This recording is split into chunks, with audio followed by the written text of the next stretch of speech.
So we will continue the program with our second keynote presentation. So that will be overview of regulatory nuclear activities in US additive manufacturing, and that will be given by Margaret Audrain. She's a materials engineer in the US Nuclear Regulatory Commission. So good morning, Meg. Are you ready to give your speech? Yes, good morning. Okay, please go ahead. As introduced, I am Margaret Audrain from the U.S. Nuclear Regulatory Commission. I'll be giving a talk today on the U.S. regulatory activities in advanced manufacturing. Today I'll go over what we have defined as AMTs, the status in the U.S. Of the work. I'll talk briefly about the first U.S. application. I will then describe the U.S. NRC activities in this area. The NRC has defined advanced manufacturing technologies as techniques and material processing methods that have not traditionally been used in the U.S. nuclear industry. Some of these techniques have been used in other industries quite extensively, but for ones that have not been used in the U.S. industry, we lump them under the umbrella of advanced manufacturing. And these are also technologies that have not been standardized or codified by the nuclear industry. We have 5 different technologies that we're focused on to begin with. These are laser powder bed fusion, PM-HIP, electron beam welding, cold spray, and direct energy deposition.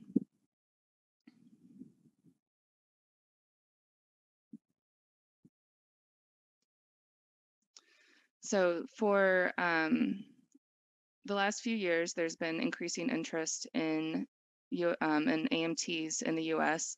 We have a variety of stakeholders who are working to implement these technologies in the nuclear industry.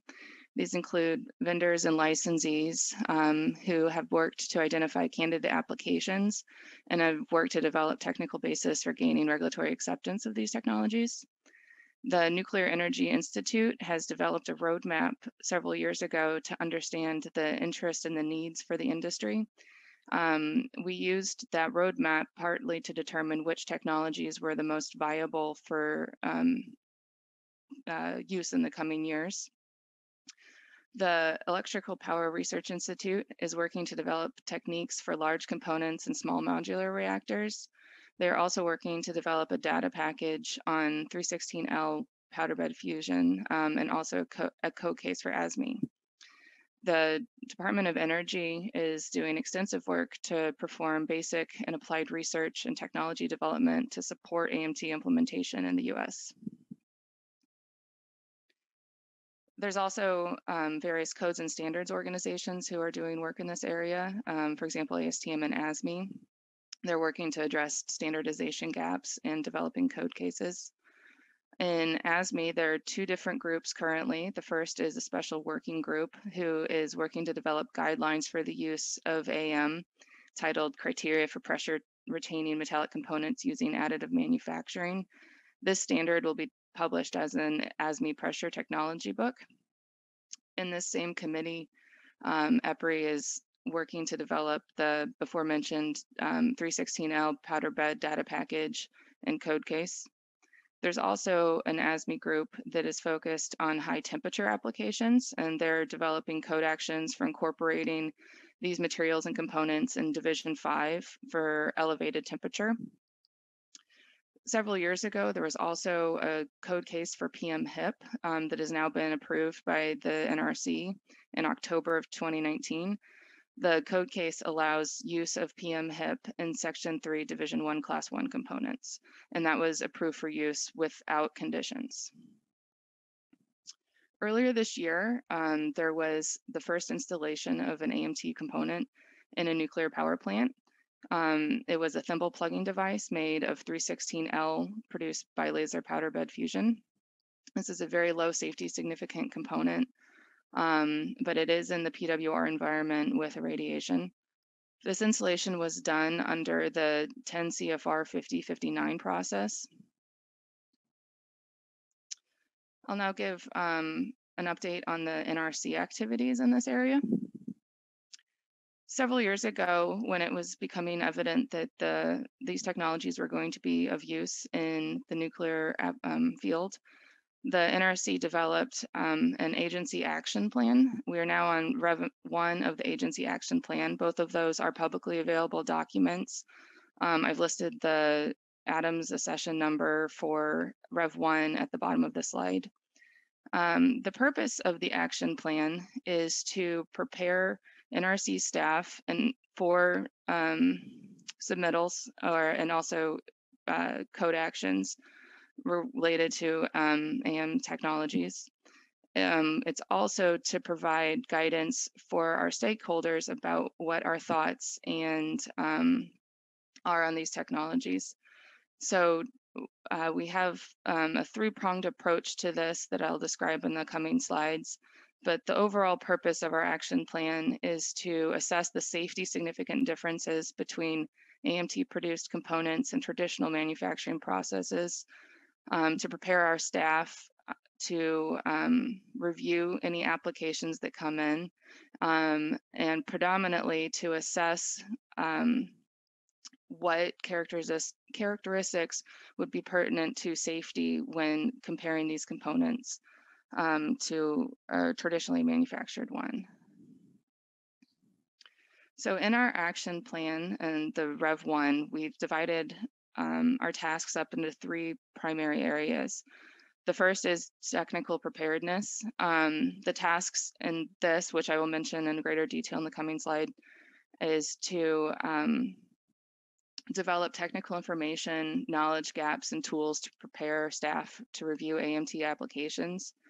These technical preparedness documents will be used in our regulatory preparedness documents, which is our task 2.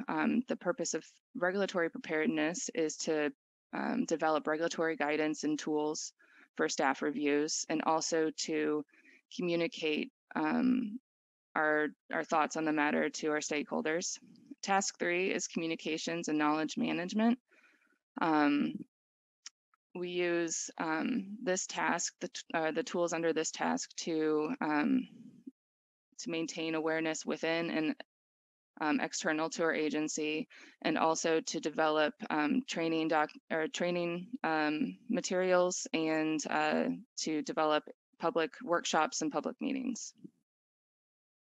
We have three areas of technical preparedness. The first is what we call the AMT processes under consideration. Under this subtask, we have contracted to several national labs to perform a technical assessment of multiple AMTs, the 5 that I mentioned before. Each of these assessments will have a gap assessment, which compares the selected AMT to traditional manufacturing techniques. We also will be preparing what we're calling a wrapper document, which is a companion to the contractor prepared report, which will provide the NRC perspective and ranking of areas of importance that we've highlighted that would potentially be of safety significance to each of these technologies. The second subtask is the NDE gap assessment. This is also a contractor report that assesses the state of technologies and testing and examination of AMTs. We will use this report to inform staff decisions related to the use of NDE of these components. We also have a subtask on microstructural and modeling tools. This is also a contractor report that evaluates the modeling and simulation tools that can be used to predict the initial microstructure, material properties, and component integrity of AMTs.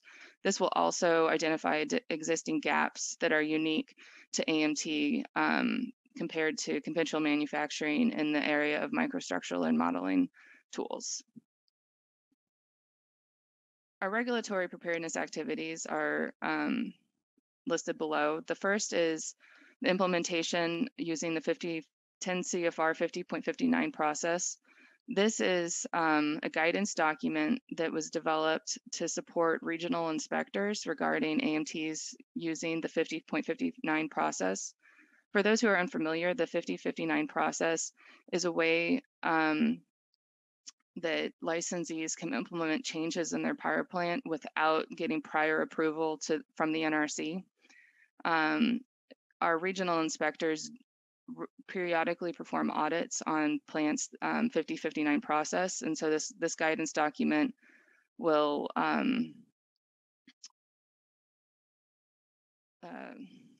help our regional inspectors. We plan on making this publicly available and having a meeting in the coming months. For all of these technologies, I have our deliverable schedule, our due dates listed in a few slides. For subtask 2B, which is an assessment of regulatory guidance, that has actually been completed. I've listed the Adams accession number in the slide. This was an assessment to see if any regulatory guidance needs to be updated or created for these technologies. This document is something that we anticipate having to regularly revisit as we gain knowledge in this area. But for now, we have put out this document with our current view. For subtask 2C, this is an AMT guidance document, which is a report that we've developed to describe generic technical information to be addressed in any AMT submissions. We had a public meeting earlier this summer on this activity. The link for the public meetings below, and the meeting summary is also in the slide. This is currently in process. We will, as we move towards finalization of this, we will have another public meeting, and the document will be made available to the public as well.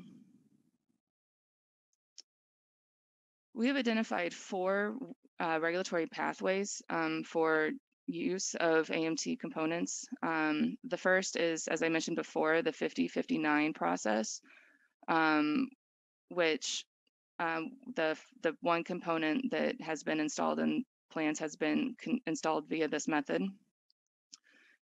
We've also identified that licensees could submit a license amendment to implement these technologies. They also could use the 5055A relief request process. There's 2 possible methods that they could use. Both would be alternatives to codes and standards. The first is using what we an acceptable level of quality of safety, and this would be if they can determine and show that it meets the same design requirements as an ASME component. And the second would be a hardship without a compensating increase in quality and safety.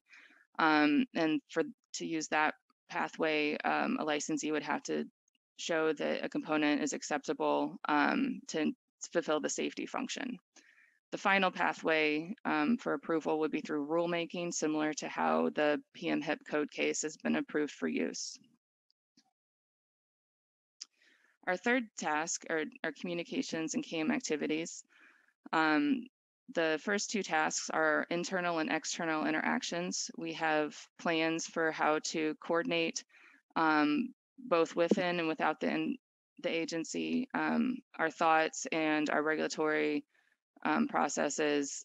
Our third task is knowledge management. And through that task, we have developed seminars, public meetings, internal training, and knowledge capturing tools. Our fourth task is a public workshop, which I'll discuss in the coming slides. We are also developing internal materials training for all NRC staff who will be potentially reviewing these applications. So our deliverables are all publicly available, and all of our deliverables will be publicly available. So the important thing to note for these deliverables is that all of these have due dates in the next year. We anticipate as we finish these reports that we will take these assessments and develop a Rev 2 of our action plan to determine what work is needed going forward. So this is all very, very near term due dates. So I'm going to give a little pitch here for our public workshop that we're having later this year. It will be a virtual workshop from December 7th to 10th. I've listed the website on this slide. If you go to the website, we will be updating it with session information and who the specific presenters are going to be in each session. The purpose of our workshop is to discuss activities related to AMTs, both within the nuclear industry and in other regulatory bodies in the US. We'll have a discussion on codes and standards activities, research findings, technology gaps, and how other industries have approached their regulatory decision making. We'll also use this to inform the public about the NRC's approaches and activities in this area. We're hoping to use this workshop, the outcomes of this workshop, to inform our future work in this area as well. We have a huge range of US participants currently scheduled to talk. ASME, various regulatory bodies, and other government organizations. We also have Westinghouse and GE, and a whole slew of national labs. The POCs are me and my coworker, Matt Heiser, who I've listed his email on the slide. Just real quick, I'll go through the various sessions that we have. The first session is for nuclear AMT development focused. The second session is operating experience and the technical practical challenges of AMTs. Our third session will focus on the characteristics that are important to the safety of AMTs. The focus for this will be the 5 technologies that the US NRC has determined the most relevant. Our fourth session will be approaches to component qualification and aging management.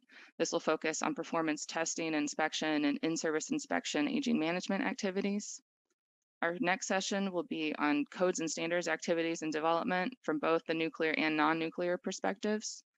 We'll also have a session on regulatory challenges and approaches to AMTs. And then our final session will be research and development activities in AMTs.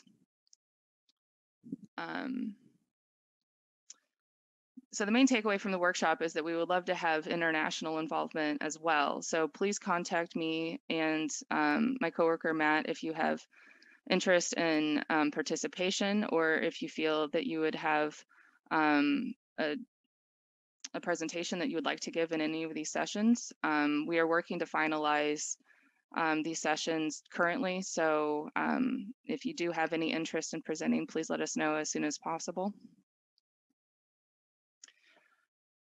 We plan on having several public meetings coming up on various topics, predominantly our regulatory subtasks for 2A for the 5059 process, and then for our subtask 2C, which is the AMT guidance document. We have not set the dates for these yet, but if you have any interest, please let me know and I will send when there's a public meeting notice issued. So in conclusion, there's a lot of area and interest in the US for using AM components. We have the first installation in the US was installed in March. We anticipate there being broader use of AMTs for repair and replacement activities and more safety significant applications coming in the next few years. To prepare for these activities, the US NRC has developed an action plan to develop technical and regulatory preparedness activities and to develop engagement with internal and external organizations to improve our knowledge and readiness. And then we also have our public workshop that we hope will provide a lot of information for all the participants. Thank you. I'll take any questions. So thank you so much, Meg. Really, you gave a nice overview of activities occurring at the US, and seems to be a lot what is happening there clearly. I think also that you mentioned this a public workshop which is coming, so sounds really interesting. So I encourage everybody to be involved and to this workshop. So is there any questions from the audience? So far I haven't seen anything at the chat box. Now it's a good opportunity to ask questions. Yes, there is now one.